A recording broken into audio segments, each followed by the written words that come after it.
There are a lot of reasons why I removed this scene, but before I go into explaining why, just watch it. I will talk at length after it's over. The only thing you need to know is that instead of Durkin offering you this position, he told you that the Commissioner of Police wanted to see you.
So yeah, that sucked. I'm sorry you had to watch that.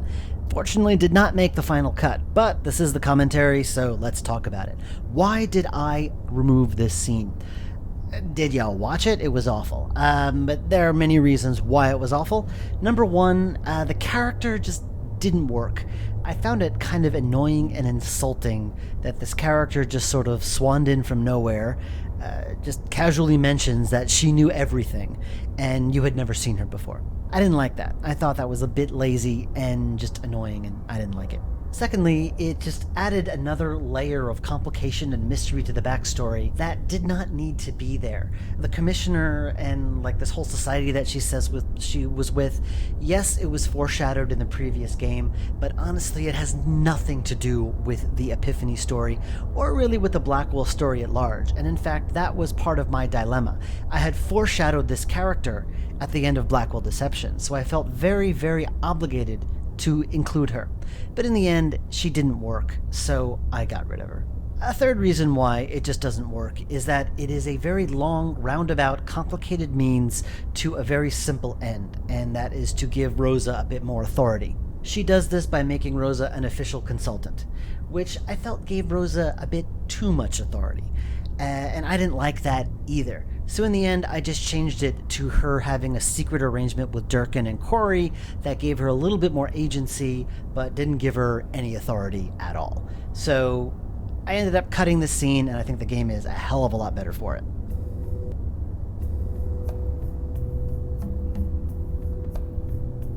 Thank God for 24-hour coffee stands. I should have enough hot fuel to last me the rest of the night.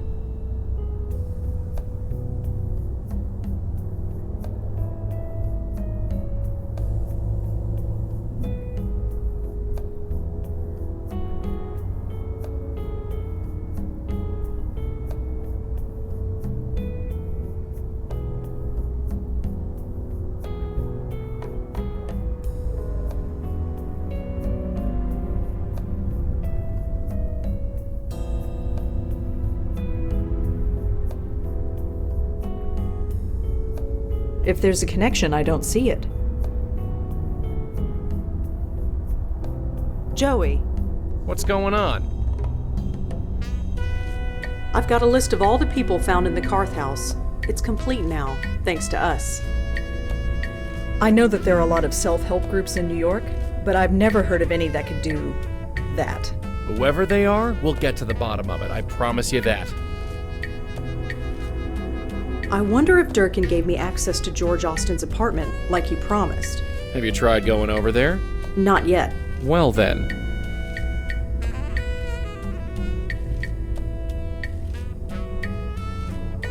Get over here, I got something to say. Yeah.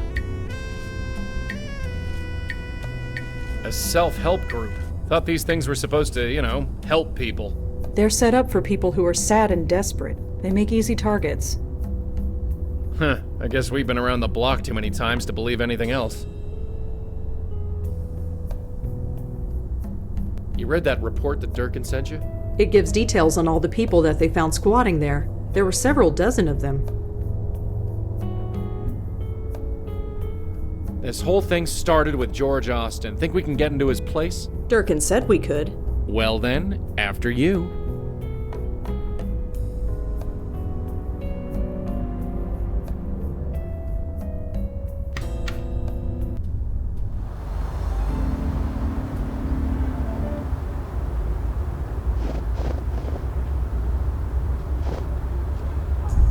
Oh, it's you. Sam told me you'd be swinging by. Hi, Corey, was it? No, it's Officer Palmer.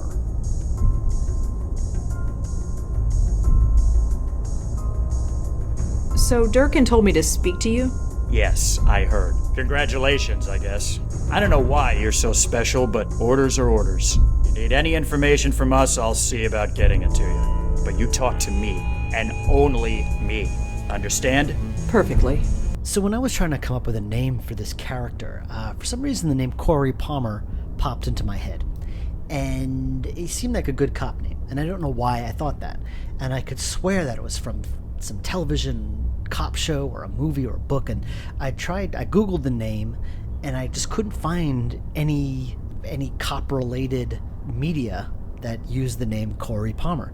So I figured, okay, I'm going to call him Corey Palmer because I like that name. And then it wasn't until like 6 months, 7 months or whatever into production that I remembered years ago, the chief editor of Adventure Gamers at the time emailed me wanting to work on a game that had a kind of police quest vibe, and the name of the main character was Corey Palmer.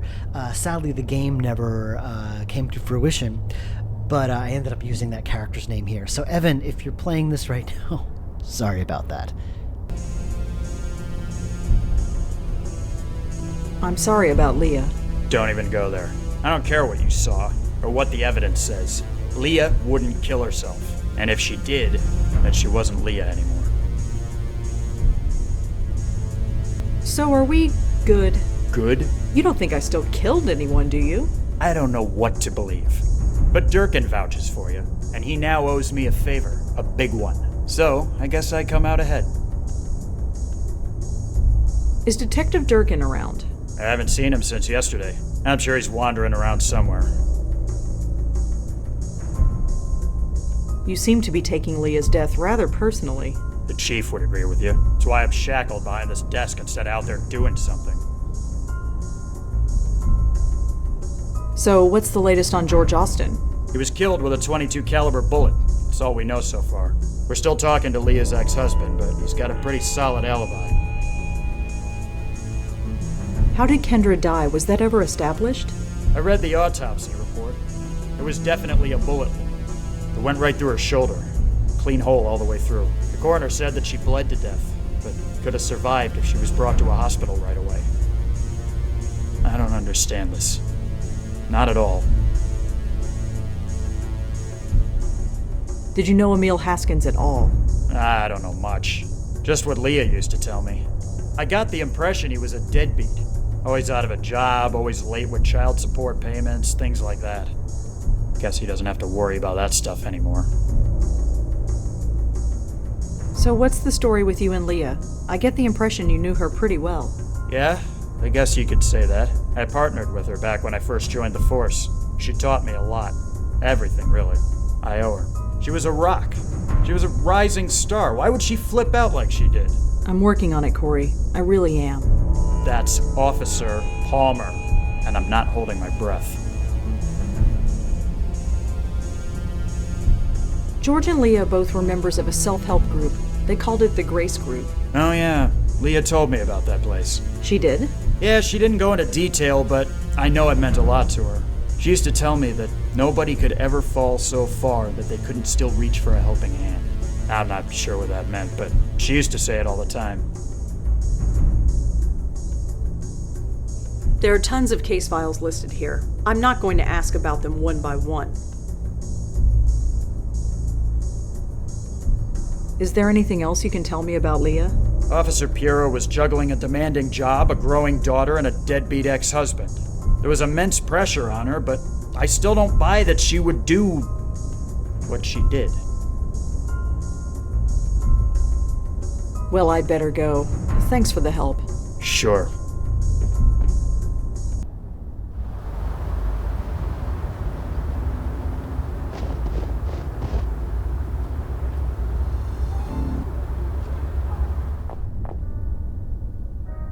He's watching my every move. Hi. Yes, miss? My name is Rosangela Blackwell. I was told you'd be expecting me? Is this about George? That's right. I still can't believe it. But here's the key. 12th floor, penthouse A. Thanks. Did George ever mention the Grace Group? Grace Group? Does it have to do with Grace Church? It might. I know he often went to Grace Church services, but he never mentioned any Grace Group. Sorry.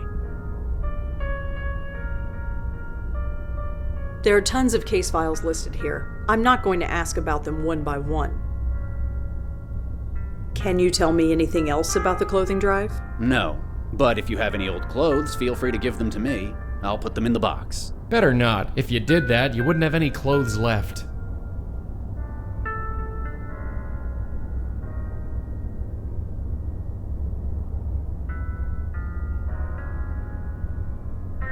Damn drafts. Need to report that before someone complains.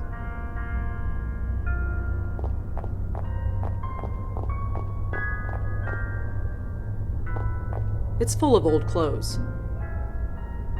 Yep, just old clothes. Nothing special about them.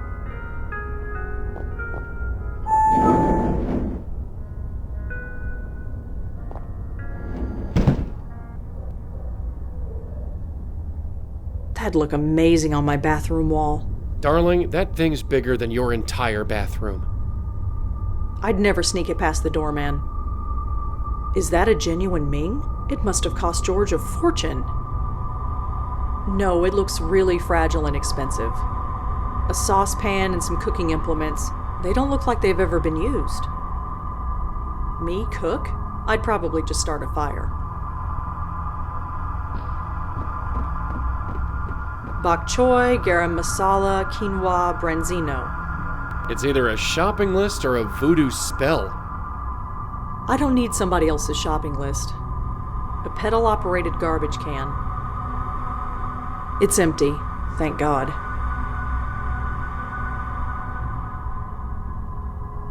I think they might be candlesticks, possibly. I don't even know what they are.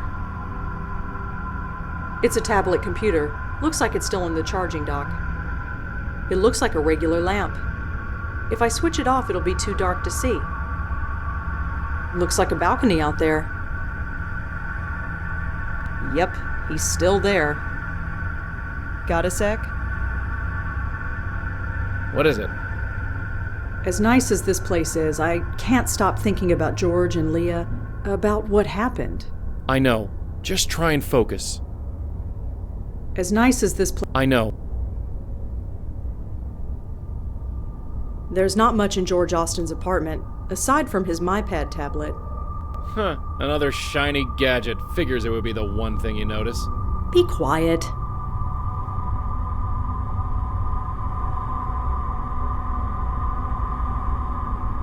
Swanky museum art for people with more money than God. Probably a priceless Ming vase or something. Some shiny forks and a saucepan. A shopping list. A trash can. Some little tin tchotchkes that are probably worth $1 million. One of those glowing screen things. It's just a lamp. It leads to a roof garden. She keeps looking at that flashing gadget. Come here for a minute. What is it, Joey? A nice cozy home like this, you gotta ask why George would leave it to go out in a blizzard. He was looking for us. He thought we could help him. And Leah. Yeah, well, let's try and make it worth something. That flashing thing, what is it? That's a MyPad tablet. Kind of like my phone, except bigger, with a better screen, and you can watch movies on it. You've got one on order, haven't you? Maybe.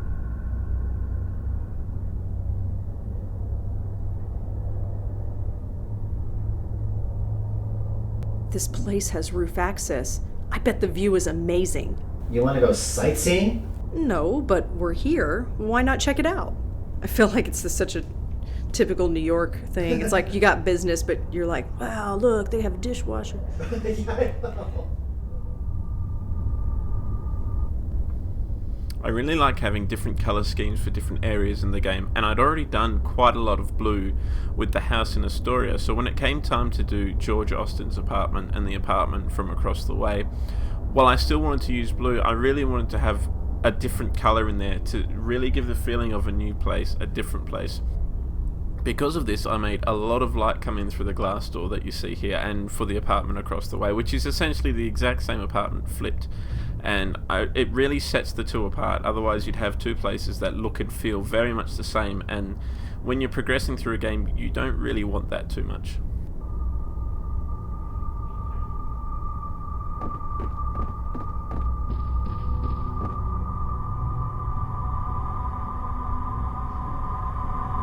Whoever this Michael is, he seems to know quite a lot. In earlier builds of the game, these emails contained the names Heather and Peter. in addition to Michael.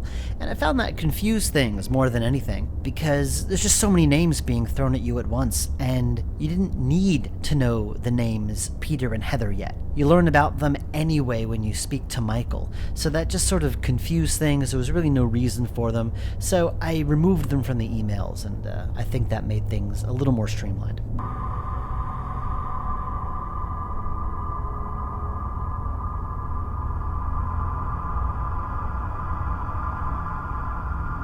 So this Michael has a source who knows about bestowers, about me. This is starting to get personal.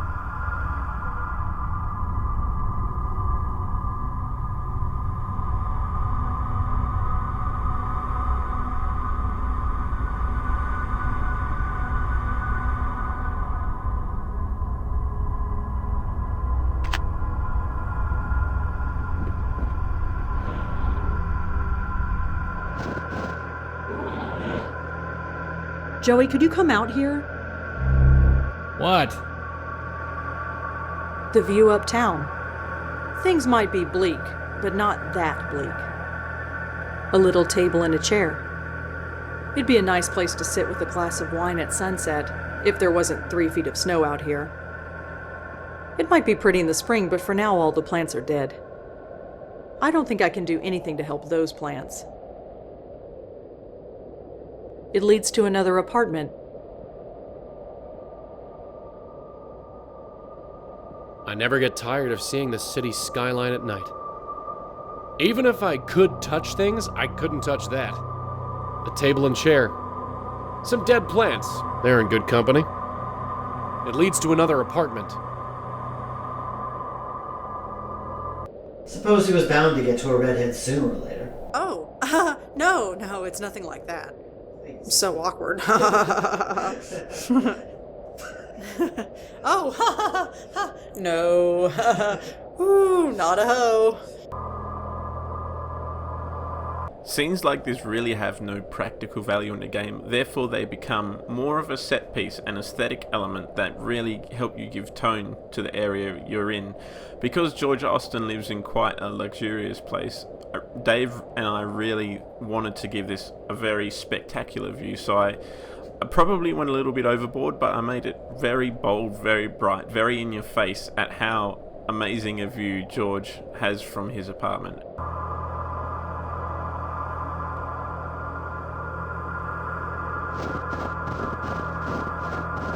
This is private property, you know. Oh, hi there. Yes, hi there.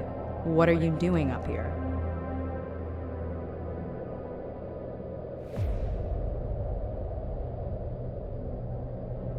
Who are you? Ha, very funny. Wait, you're serious? Yes. Well, this is new. Anyway, I'd best head back in. But I'm sure I'll see you around. Ta. I have a question, Joey. What is it this time?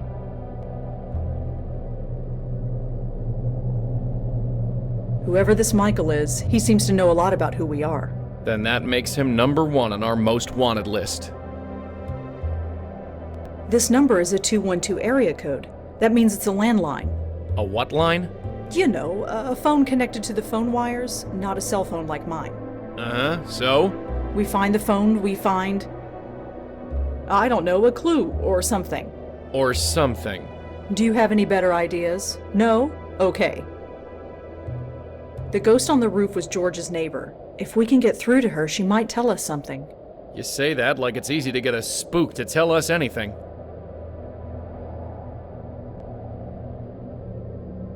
Can we talk? What is it, Joey? Who is this Michael guy, and how does he know so much about us? When we find him, we can ask him. I'll let you handle the phone stuff. Those things get more complicated every day. Any thoughts on the roof spook? She's inside a locked apartment, Joey. You're the one who can talk to her.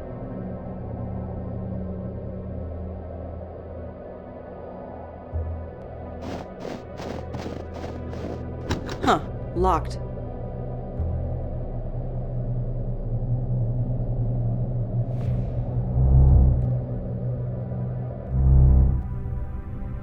She seems pretty easygoing, but it's hard to say if it's genuine. It feels polished, practiced. It's the front door, leads to the hallway outside. No point in leaving that way. I can only leave with Red, and she can't get in here.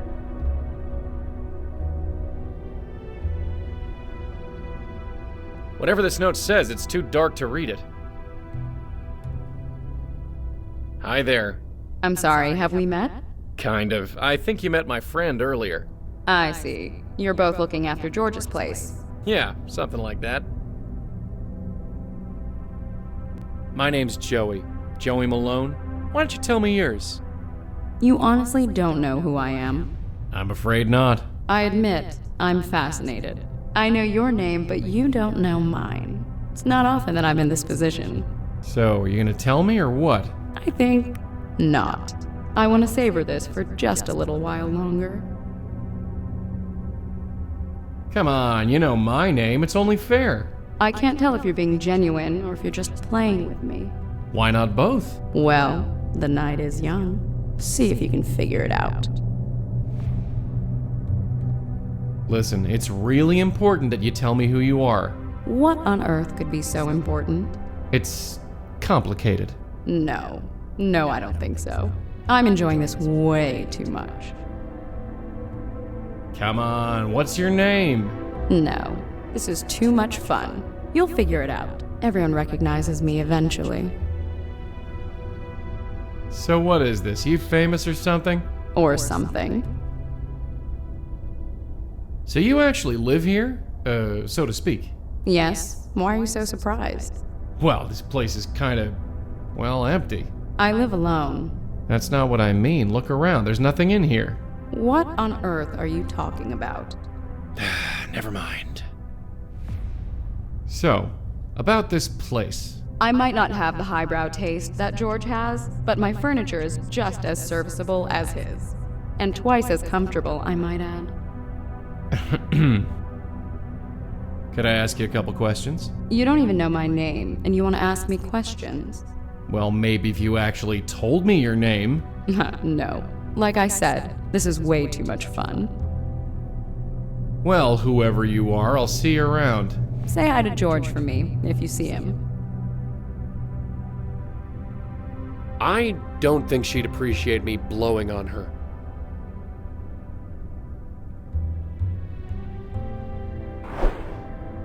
So the original version of this puzzle was that there was a flashlight in George Austen's apartment, and Rosa would take that flashlight, aim it through this patio door, and then Joey was able to read the note that way, because it was lit up. Not a single tester liked this puzzle. No one liked this puzzle. I didn't like this puzzle either, to be honest, and every tester just wanted to blow the damn note into the light. And it was the most logical thing. So in the end, I just threw up my hands and said, alright, you know what? Everyone's right. I'm wrong. Joey can blow the paper. So that's what we went with.